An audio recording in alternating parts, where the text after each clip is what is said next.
Ẹ ké hallelujah. Ẹ̀yin ènìyàn Ọlọ́run káàkiri orígun mẹ́rin àgbáńlá ayé, ẹ ké hallelujah. Mo dúpẹ́ lọ́wọ́ Ọlọ́run ọba àwọn ọba tó tún máa rí ọjọ́ òní láyọ̀ àtàlàáfíà. Ògo ni fún orúkọ rẹ̀. Ẹ jẹ́ ká gbàdúrà.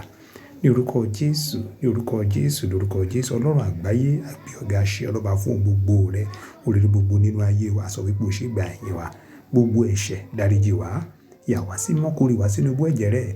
À ń lọ sínú ọ̀rọ̀ rẹ̀ ìwọ tí í ṣe ọ̀rọ̀ fi ọ̀rọ̀ rẹ̀ yé wa. Jẹ́ kí ọ̀rọ̀ rẹ̀ kó ta gbòǹgbò nínú wa kó sì so àwọn èso ọgọ́rùn-ún fún ìmúdàgbà ìjọba rẹ̀, fún ìgbígbòòrò ìjọba rẹ̀ àti ní gbogbo kábọ̀ ìjọba tó ta gbàdúrà lórúkọ ti Jésù Kristi Olúwa wa. Àmín. Ẹ̀yin ènìyàn Ọlọ́run káàkiri àgbáńlá ayé, mo kí wa lẹ́ẹ̀kan sí wípé a kú ìjùmọ̀ ní gbogbo tí ẹ ti ń wò wá lórúkọ Jésù Kristi yóò dára fún wa. Ní tí Ọlọ́run ní fún wa dé nípasẹ̀ ìdarí ẹ̀mí mímọ́ náà ni wípé kí ni irú ìsìn wo ni mò ń mú wá? Irú ìsìn wo ni mò ń mú wá láti ìjọ yìí? Irú ìsìn wo ni mò ń mú wá? Ìjẹ́ ìsìn tó ti ṣe tẹ́wọ́gbà lọ́wọ́ Ọlọ́run ni àbí ìsìn tí Ọlọ́run ń kọ̀? Ṣùgbọ́n gbọ́, tí Ọlọ́run bá ń kọ ìsìn lọ́wọ́ ènìyàn, eléyìí túmọ̀ wípé ẹni tó ní ìsìn gan Ọlọ́run kọ̀ ọ́. Tí Ọlọ́run bá kọ ìsìn lọ́wọ́ èèyàn, ó túmọ̀ sí pé ẹni tó ní ìsìn gan Ọlọ́run kọ̀ ọ́. Ọlọ́run kọ ìsìn rẹ̀. Ìyẹn túmọ̀ sí wípé Ọlọ́run kò gbọ́ ohun ti kára rẹ̀.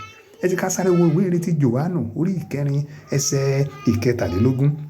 Ìrètí Jòhánù orí ìkẹrin ẹsẹ̀ ìkẹtàlélógún. Ó ní ṣùgbọ́n wákàtí ń bọ̀, ó sì dé tán nísinsìnyí nígbà tí àwọn olùṣètò òótọ́ yóò máa sin Baba lé ẹ̀mí àti ní òtítọ́.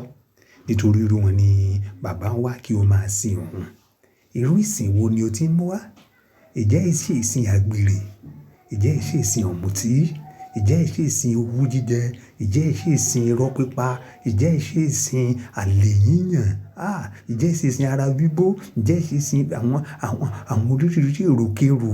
Ìjẹ́ ìṣe ìsìn ìwọ̀kuwọ̀? Ìjẹ́ ìṣe ìsìn ìṣekúṣe? Ìjẹ́ ìṣe ìsìn kówó jẹ? Lu ẹni lẹ́ni ní jìbìtì? Ìjẹ́ àṣà àwọn ìsìn rándanràndan báyìí ló mú wá síwájú Olúwa? Kò ṣe tẹ́wọ́ gbà. Tó Olúwa bá sì gba ìsìn rẹ, ìyẹn túmọ̀ sí wípé Olúwa gan ò gba ọwọ́ ti kára rẹ̀. Àyànfẹ́, ẹ̀yin ènìyàn Ọlọ́run, àkókò ní fún ọ láti jí gìrì torí òfin Ọlọ́run, láti gbọ́ Ọlọ́run gbọ́, láti rìn ní ọ̀nà rẹ̀, láti rìn pẹ̀lú ẹ̀ ní ìwà mímọ́. Ó ní àwọn tí ó máa sin Baba ní ẹ̀mí àti lóòtítọ́ lòun wá. Tó bá tiẹ̀ wá ṣalábàápàdé fọ́nrán yìí, tó tiẹ̀ tí ì ní Jésù, àkókò ní fún ọ láti jẹ́wọ́ ẹ̀ṣẹ̀ rẹ. Ronúpìwàdà ẹ̀ṣẹ̀ rẹ ní tòótọ́. Kó ẹ̀ṣẹ̀ sílẹ̀. Jẹ́wọ́ ẹ̀ṣẹ̀ rẹ fún Jésù Kristi Olùgbàlà. Yóò gbà ọ́. Kódà kó ti pààyàn rí, kó ti ṣẹ́yún, kó ti oríṣiríṣi ohun kó ti ṣe, yóò gbà ọ́. Tí ẹni ṣá láti wá Jésù rí, yóò sì dára fún ọ. Oore-ọ̀fẹ́ àti agbára fún ẹ̀mí àti láti dúró ní Olúwa kó Olúwa kó fi fún wa.